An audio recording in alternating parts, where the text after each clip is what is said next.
我咧今日有啲嘢想你幫下我解決呢啲咁嘅問題咯。係咩問題啊？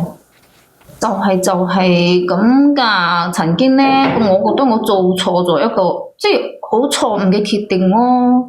即係呢個決定咧，就好似一直咁，我好似活在好愧疚當中咁樣，即係已經好愧疚啊！我心裏邊係咩事啊？令到你咁愧疚？我同你講啦，小燕姐姐係咁噶，即係喺我26歲嗰陣時咧，我就嫁咗俾我嘅老公。咁當時咧，我老公係一個現役嘅軍人嚟噶。咁本嚟即係我以為係呢啲就係好似人哋話嘅走入幸福，應該講我係幸福開始吧。但係咧，我覺得結咗婚之後咧，先至發現我同我老公啊，好似人哋話嘅聚少離多嗰種噶，已經就成為一個習慣噶啦，成為一個常態咁噶。咁每一次相聚嘅時候，同我老公喺埋一齊嘅時候，都好似好匆匆忙忙緊噶，好似人哋話嘅咁多嘅都係好似人哋話嘅等待咯，唔係話即係話乜嘢咯。咁你想表達嘅係乜嘢嘅啫？其實多謝一直等你吓。其實我想講嘅就好似而家咧，因為好似我老公，你聽我講咯，講晒先咯，好唔好？咁好似而家，因為好似唔知係咪佢哋部隊啊，即係嗰啲生活壓力大啊，我覺得我老公啊變得嗰啲脾氣咧，就好似好似好暴躁咁啊，好似感到我哋已經交流嗰啲啊，就好似感覺到好似都。好似我覺得我好似係小心翼翼咁樣樣咯，好似我哋嘅矛盾就越嚟越多咁咯。咁然之後咧？然之後你好似唔係我哋廣東人嚟嘅，聽你把聲音。係我係純正嘅廣東人。你純正嘅廣東人，唔好意思吓，因為我聽你把聲音咧有少少啦，有少少客家。我而家客家人。客家人，所以講呢啲粵語咧，可能唔係好標準，係咪咧？咁其實咧，你當你選擇咗做軍嫂咧，就預咗咧你係寂寞嘅。你選擇咗佢，因為佢要保家，佢要為國。咁所以咧，就喺嗰陣時咧，即係我就識得咗一個，因為我同我老公即係結婚蠻耐下啦，都有3-4年咁，即係一直都冇有細蚊仔咁咯。咁好似呢個時候，我同我老公成日都好似感覺到我哋大家好似越嚟越乜嘢越生疏咁嘅感覺嘅時候咧，呢個時候我就識得咗一個20歲嘅屬於僆仔吧。20歲嘅，咁你當時幾多歲？我同我老公結咗婚已經3-4年，即係嗰陣時我係30歲咯。即係你大個男仔10歲嘅。你識咗個男仔？我識得佢，即係因為可能或者係咪當時比較寂寞吧，反正我哋即係喺埋一齊嘅時候，或者係大家都有衝動咁我哋就當時就人哋話即係就發生咗嗰啲咁嘅事咯，男女之間嗰啲事咯，即係越界啦。咁之後咧，其實我都知道我自己咁做係我係好對唔住我老公，亦都好似覺得對唔住我呢個家咁噶。所以後尾咧，我就覺得我堅決要同呢個男仔分咗手噶。咁我諗住我回歸家庭，彌補我即係已經犯落嚟嘅錯誤啊，係咪？但係小燕姐姐，你唔知道，咁我話提出分手嘅時候，呢個僆仔唔同意喎。佢成日都好似仲更加比以前仲更加瘋狂咁樣，即係纏住我。咁我當時咧，我感覺到佢嘅行動，即係佢而家咁鬼似啊，就好嚇人嘅，你知唔知道？咁其實咧，你要諗清楚先得嘅。點解你要做錯呢啲事咧？你要做錯，其實咧呢個男仔應該係真正中意你嘅。如果係咁樣嘅。其實我唔知道佢係咪真正佢係中意你嘅，你點解要惹一個咁樣嘅男仔咧？呢個男仔20歲，咁應該係啱啱情竇初開噶啦。如果係咁樣，但係我話咗同佢一刀兩斷，即係話分開。咁其實你要食，點解你唔食過咧？食過第啲咧？點解要食過咁亂嘅咧？咁我已經都知道錯啦呀，係咪？我同佢講咗幾次，即係都斷唔到，佢就唔肯同我斷咁樣。因為佢入咗心咯，姐姐。如果佢唔入咗心嘅，佢點會放得開咧？人咧都會有個執念嘅，因為佢中意你咯。咁你話，咁樣，你話點辦咁就？有咩點樣辦啊？咪同佢講清楚咯。咁如果唔係嘅話，你就唔好要呢段軍婚啦，因為你破壞軍婚。所以我咪同佢提出分咯，咁講到幾次佢都唔肯斷，成日都係糾纏我。咁當時你都知道我擺脱又脱唔到，但係你知唔知道有一日哦？咁你聽我講啊，阿小燕姐姐有一日嘅時候咧，咁佢就好衝動噶，咁都好似夾硬即係話。同我咁樣又再一次發生咁嘅關係咯，因為嗰陣時佢嚟到我屋企，你知唔知道？當時嚟我屋企，佢話只係想見我一下，冇諗到話我要同佢喺埋一齊。咁即係話咧，姐姐你冇邊界感，你做錯咗事，你唔想同佢喺埋一齊，但係咧你依然可以接受佢行過嚟，你咩意思啊？你又想生，你又想死，你又想刀仔吉大髀。其實小燕姐，其實好似佢話嚟，我只係見你一下，佢就咁講。咁點解你要俾佢見呢？其實既然都搣得甩落嚟，點解要俾佢見呢？其實我都冇辦法噶，嗰句成日都你唔好講話冇辦法。如果你閂住道門嘅，你唔見嘅，你決絕啲嘅，咁樣就可以分得甩啦。係你自己心思思咋吧？咁我又怕佢嗰啲暴脾氣，而且其實講句心裏話呀，其實。我都係好似感覺到，即係話當時啊，真係好唔忍心，覺得佢成咁翳我啊，而且佢一個僆仔，有啊名人，所以我又咪又放佢入嚟咯。你知唔知道？當我打開門一啲掣嘅時候咧，佢就好快就逼埋入嚟噶啦，一逼埋入嚟，你知唔知道？其實。佢呢啲咁僆仔，或者唔知係咪又太過於衝動啦？反正佢一入嚟嘅時候咧，佢講咗話唔乜嘢㗎，對我唔乜嘢，只要我唔願意，佢都唔會夾硬嚟。但係我冇諗到佢咁㗎，一入嚟嘅時候佢就成個攬實我咁。咁其實咧，你係願意嘅。如果唔係嘅話咧，只要你收住，只要你鎖住你自己，你係冇機會嘅。即係你冇機會嘅，只要你願意鎖住你自己。你俾我嗱，我唔砌到佢死啊！冇可能㗎，姐姐。恨噶啦，恨噶啦。其實你應該知道，其實好似到咗呢個時候，其實我覺得我自己本身又比較寂寞嗰隻。我覺得當咁所以講嚟講去就西仔痕咯，唔係即係我嘅意思係咪唔好意思啊？我平時咧會比較猥瑣啲，講嚟講去咧，即係話自己忍受唔到呢種寂寞咧，然之後咧甘願咧去乜嘢咯？唔好意思啊。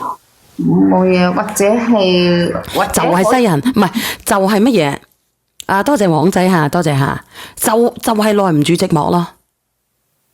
反正我覺得我對佢咧，因為唔知係咪佢又夠晒靚仔，佢呢個人咧又生得還可以下。唔好講呢個啦，你係心思思啊，但係心思思咧就好容易有 BB。又俾你講中咗啊，小燕姐。咁係咪啊？後尾我真係有咗 BB 啦。咁真係心思思有 BB， 咁 BB 係邊個？咁你知唔知道，小燕姐？你聽我繼續咁講啊，落啊，好冇？咁啱啱呢個時候，我同佢喺埋一齊嘅時候，人哋話正當係乜嘢嘅時候？咁啱啱呢個時候，咁我老公就翻咗嚟，我冇諗到我老公提前翻嚟。當時佢話隔一個星期先翻噶，我唔知道我老公即係啱啱咁。咁你哋係咪嘅意思係當場捉住？係。咁當場捉住你係咪分開咗？你而家定係你老公選擇原諒你？當時佢即係撞人哋話撞得好啱咁樣。我當時你唔知道佢，反正你休好條褲未？當時梗未啦，淨係咁樣嘅時候，俾我老公就已經就翻嚟就撞正晒啦。咁點樣解決？其實點樣解決？唉，當時你唔知道，咁我就話佢我就話。即係話我話呢個僆仔夾硬嚟嘅咯，我係話佢強暴我咯，我就係咁講。封號，你等下。封10分鐘，如果10分鐘太耐，我唔連你上嚟嘅喎。你睇下情況，你咁樣去做，咁你，唉。講真啦，我為咗保住我呢頭家，其實我又唔想同我老公分開，所以我就話呢個男仔，即係呢個僆仔夾硬強暴我噶。你唔好再講呢兩個字啊，姐姐。如果唔係嘅話咧，你會影響我個號啊。好噶，咁我唔講啦。咁所以咧，咁當時你知唔知道？呢個僆仔咁，我為咗即係隱瞞住我哋之前咁嘅關係，佢就已經默認咗佢係佢乜嘢嘅。咁你覺得你覺得有咩問題啊？如果咁樣嘅，我覺得你毀咗人哋一生，你毀咗人哋嘅一輩子。咁係㗎，小燕姐姐，你真係毀咗人哋嘅一輩子。你講20歲嘅花樣年華，佢跟住你咁樣。咁我當時冇有咁樣諗噶嘛，當時咁點樣啊？你老公願唔願意放過呢個小朋友啊？呢個孩子啊？我老公你都知道佢呢啲咁嘅軍人咧，佢就把佢告上去乜嘢咯，把佢即係已經坐咗監入咗去咯，就佢去咗上咗法庭告到佢咯，就係咁咯，因為佢係強迫係。你再講呢個字咧，我已經冇辦法同你講啦，我要放你落去姐姐。咁我唔講啦，好啦，咁就係咁，所以後尾冇幾耐咧。你好啊 Sam 哥，我想問你，匿名個心係黑色嘅。我都覺得係黑嘅姐姐。我個心唔係黑嘅，其實紅嘅，我點知嘅啫？你咪唔知？你知唔知呢個後果係乜嘢？你既然你講得出，佢係做咗呢啲嘢嘅，佢就要承受好多嘅後果。而佢後尾佢冇爆出你哋有個女字一個干，你哋嘅情況出嚟係咪？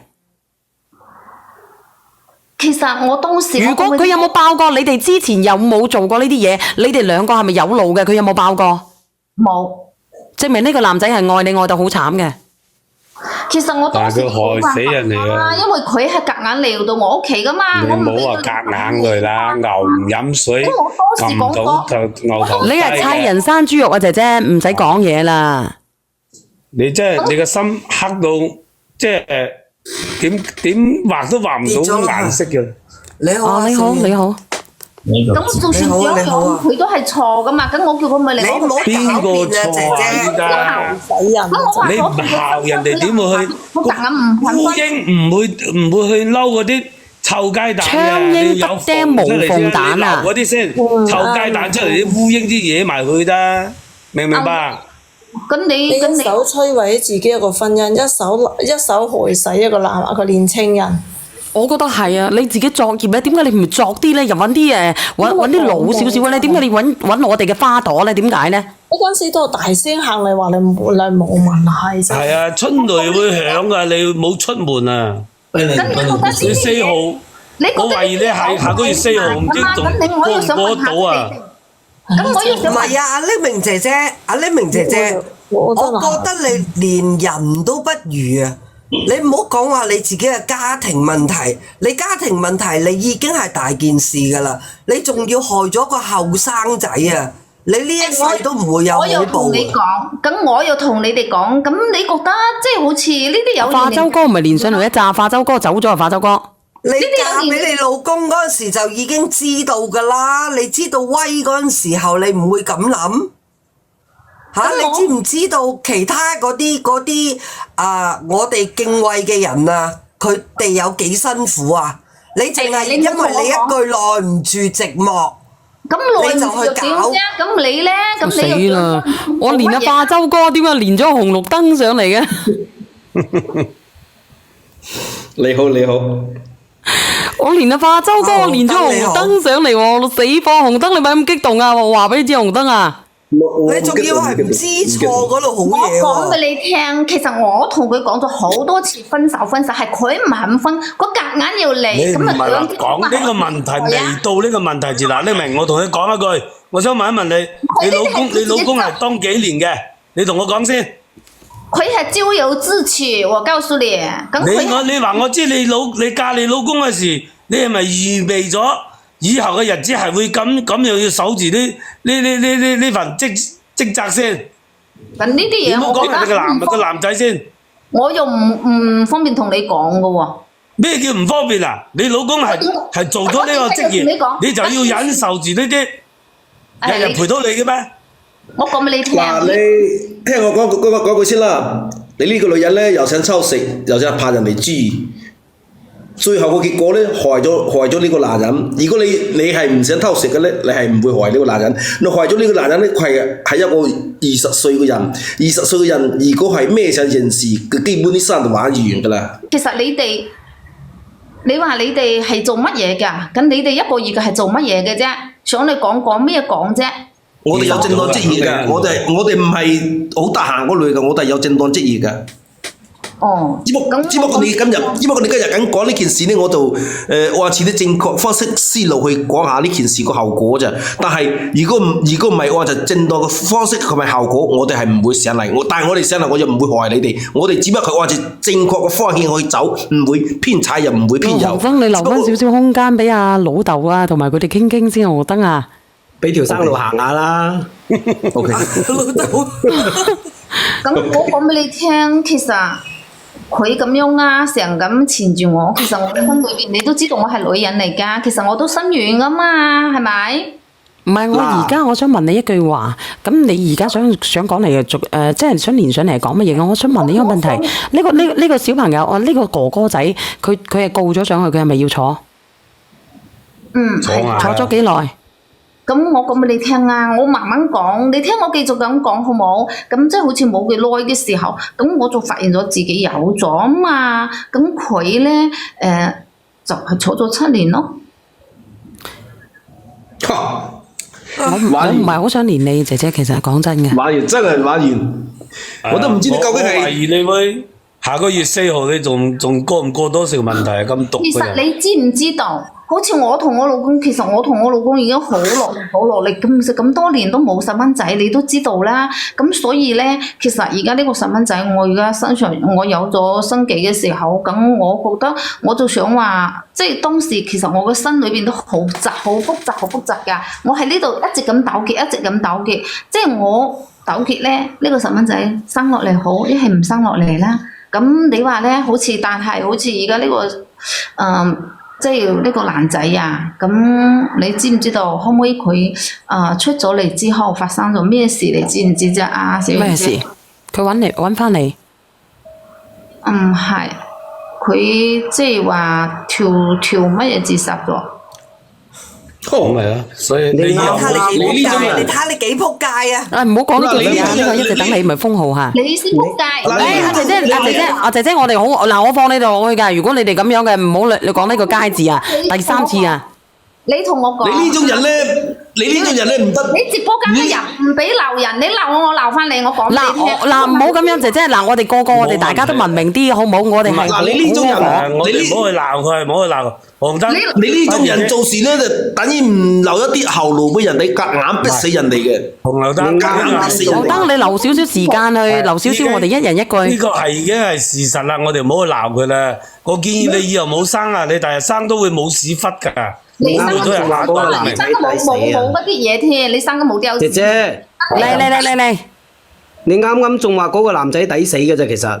我冇逼佢噶嘛，係佢自己咁樣噶嘛，咁你又係嘅，咁你而家上嚟想點啫？其實。你講咩？人哋又冇咗啦，依家。我而家同小燕姐講，我唔係同你講。唔係，你唔使咁樣嘅，我哋講，你唔使咁激動。其實咧，我哋講嘢嘅時候，我哋言論自由嘅啫嘛，講嘢。真係㗎。你成日嚟想點樣解決呢件事？解決。咁我唔係同你講，我同小燕姐姐講。我而家你始終有個解決，你始終有個解決嘅。咁我解決我唔關你事啊！咁好心你唔好喺度呃咗好冇？咁你依家講咧，姐姐。我同你講啊，小燕姐，其實我已經都好愧疚嘅，我已經都同你講我好愧疚啦。咁又點啫？完全聽唔出啦。咁聽唔出，我只係同你講聽唔出嘅啫。其實我自己心裏邊就係咁樣啊。你推人去死，你仲要係咁樣講？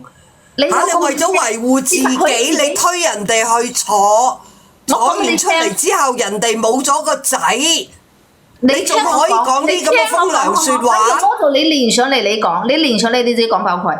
算啦，俾佢講你慢慢講啊，即係我該講都講咗啦。以後你唔好生啊，生出嚟都冇用噶，冇屎忽嘅。你生嘅就真係冇屎忽啊！你好唔好？有素質啲，大家好唔好？真係，我已經生到。我想問下你，你係咪當初有預謀㗎？預謀咗你咩？你不如咁樣，我哋直接講埋佢好唔好？你咪當初係有預謀㗎？哦，等佢講埋先好唔好？唔係俾啲人鬧。喺呢度講喺度。咁我而家嚟求助小燕姐嘅，你睇呢啲人啊，完全冇愧疚心嘅，完全冇愧疚心嘅，講嚟都同你多餘啊！嗱，你呢件事。你呢件事應該係咁樣講嘅。你呢件事上嚟嘅時候係話對唔住呢個男仔，係對佢應該係有補償咁先啱嘅，唔係上嚟揀呢條故事。應該講埋先啦，佢唔會㗎。係你哋咁惹到我本身就煩死啦，家下就煩啦。咁你哋惹到我咁樣，咁我同小野你有素質啲得唔得啊？你應該要為呢個男仔作出補償嘅，唔係講其他乜嘢嘅。等俾佢講埋先啦。你認為咧？你認為我點樣補償？補償講埋個結果先啦。補償嗰啲父母咯。會炒佢自己去咁噶嘛？佢自己去死，我阻止得到佢嘛？我又唔知道。冇理佢會死啊！冇理佢係咪會死啊？誒死唔得啊！喂，唔得啊！封號啊！封號啊！唔好同佢拗啦。真係啊！違規啊！唔得啊！放你哋落去。如果佢再係咁樣嘅。所以就咪係咯，其實我同你哋講，我點解會要同佢做出補償啫？你哋講，冇理佢會死嗎？你唔好講呢個字啊嗱，唔好意思，我只能夠放你哋落去啦。真係啊，你等於係你等於係間接性害死佢，間接性唔係直接係間接性。我想噶嘛，唔通我知道噶嘛？我就係唔知道嘅情況下嘛，唔通我知道嘛？呢啲都係屬於一種間接謀殺。嗱，其實呢啲嘢依家同佢拗係冇意義嘅。冇意義㗎，我哋文明少少啊，文明少少啊！如果唔係嘅話，死梗㗎。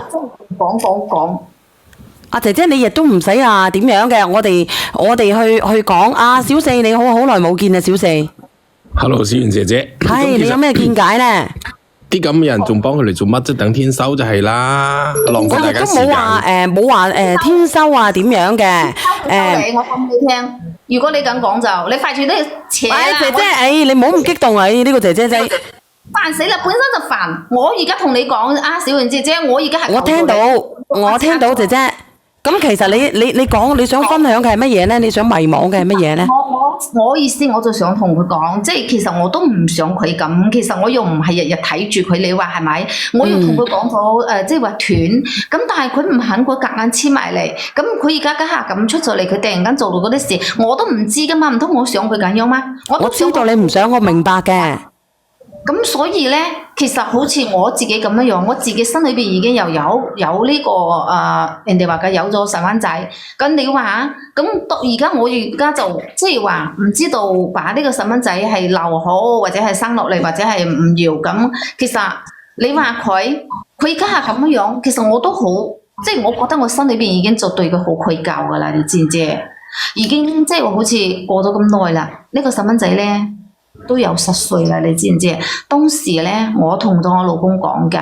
其實我老公咧，我本身我同我老公咁多年都冇嘛，我就同我老公講，即係話。即係而家都10歲啦，咁你上年上嚟做乜嘢咧？呢個男仔亦都唔喺度啦。咁我想同你講嘅就即係話，好似我講埋晒我同我老公嘅事先啦。其實我老公即係當時我話生落嚟嘅時候，佢都允許我生落嚟。生落嚟，其實我老公對呢個仔都好好。咁既然係咁樣嘅，咁有咩嘢好講先啫？好好地生活咪得咯。其實唔係㗎，其實我每一次行街啊，你知唔知道？我都會即係話成日都碰到佢嘅呢個男仔嘅老豆老母㗎。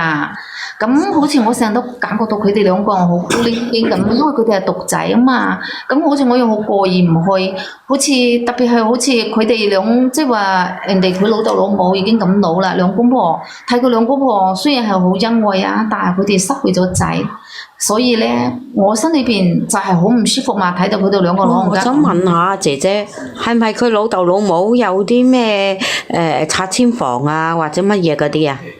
等佢講埋先啦。有咩拆遷房我唔知道啊。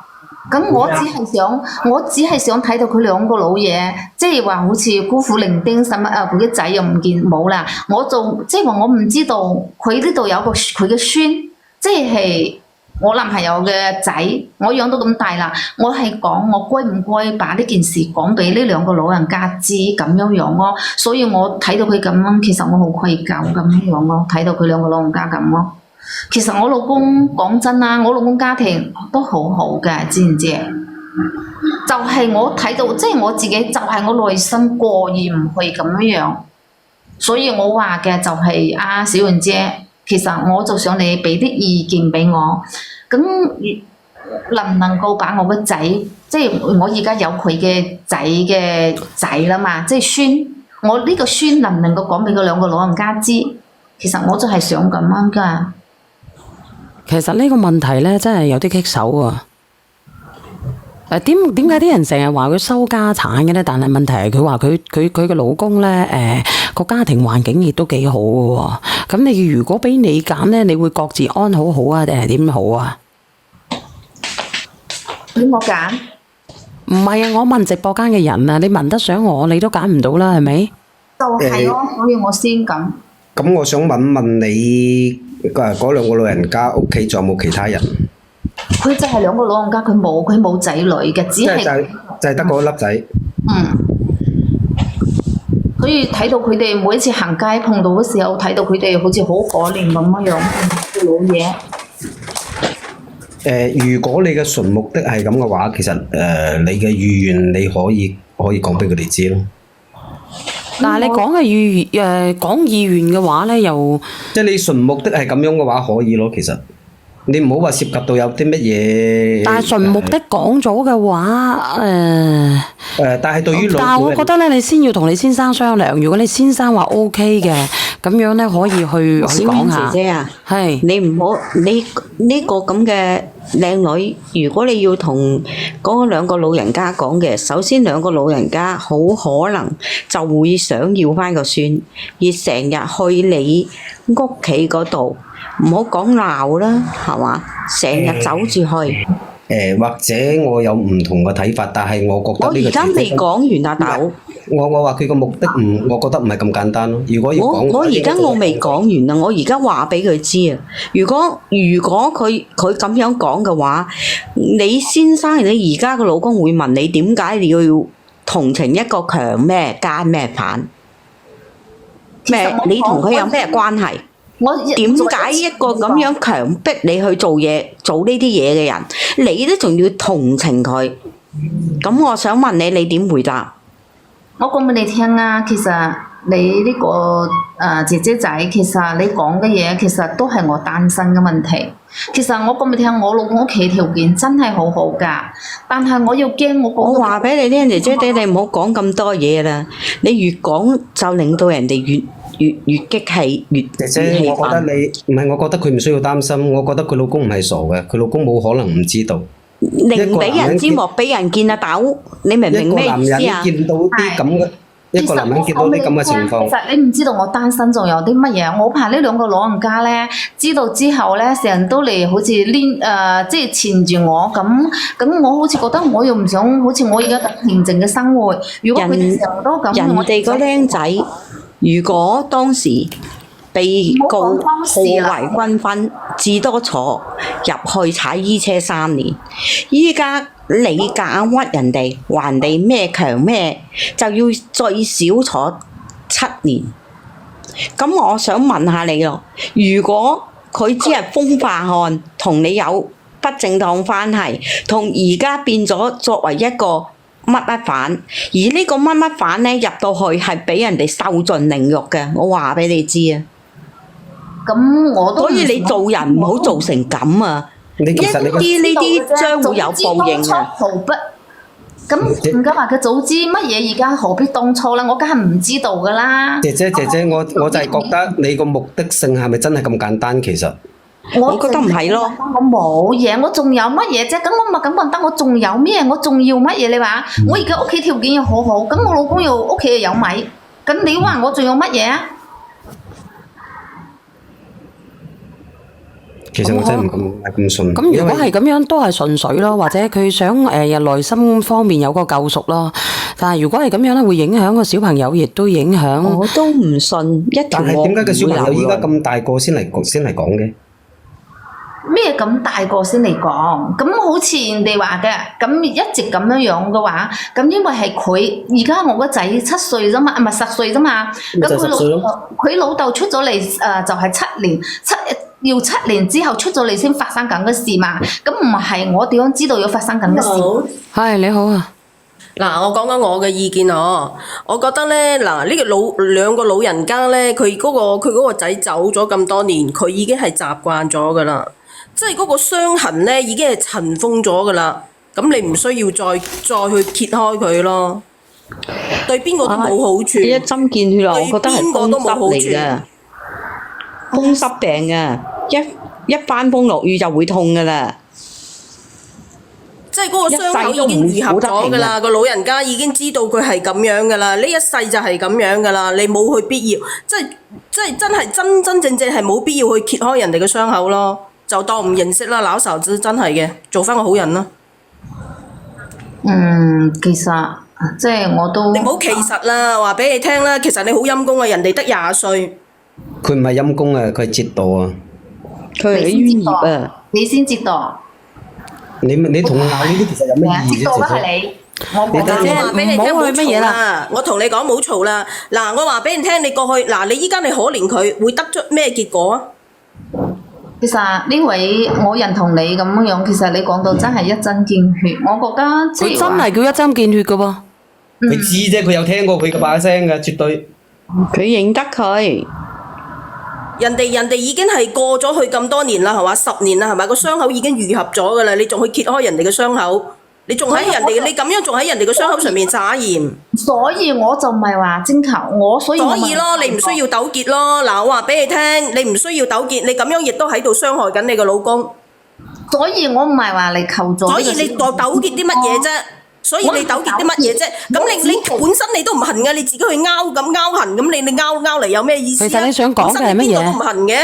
佢講其實乜嘢啊？小燕姐姐，我只係求助小燕姐姐，我就想小燕姐姐俾我個意見。其實我咧周不時我都睇佢直播。你要啲咩嘢意見啫？其實你個心難受啫嘛，冇意見嘅亦都冇結果㗎，你愧疚啫嘛。係愧疚內疚，而且我就想話你提嘅意見同埋建議啫嘛。冇意見嘅，講咗俾你知啦。呢個一針見血咪講咯，你亦都唔會帶過去，你只係想個心好過啲嘅啫嘛。就係咁。過唔到噶啦，你喺一輩子愧疚之中度過啦，過唔到噶啦。你欠咗人哋，你用你個兩個老人家咁大年紀啊！我話話俾你聽，咩刺激都受唔到噶啦！呢一世係咁樣就咁樣噶啦，由得佢哋好好過啦！呢一世啊，即係難聽啲講句，lão嫂子我同你講啦，如果你仲係有啲良心嘅話，你又買啲生果好乜嘢好，我唔知佢識唔識你啦。你或者你當佢唔識你，佢識唔識你啊？點會唔識啦？俾人捉咗佢自己個仔，俾人告去強乜嘢嘅？傻嘅！我問下你嗰兩個老坑識唔識你？咁多謝你咁教咗我哦，咁唔該晒你啊！咁好啦，好冇？唔好講呢啲咁嘅嘢啦，好冇？我問你嗰兩個老嘅，佢識唔識得你啊？老人家。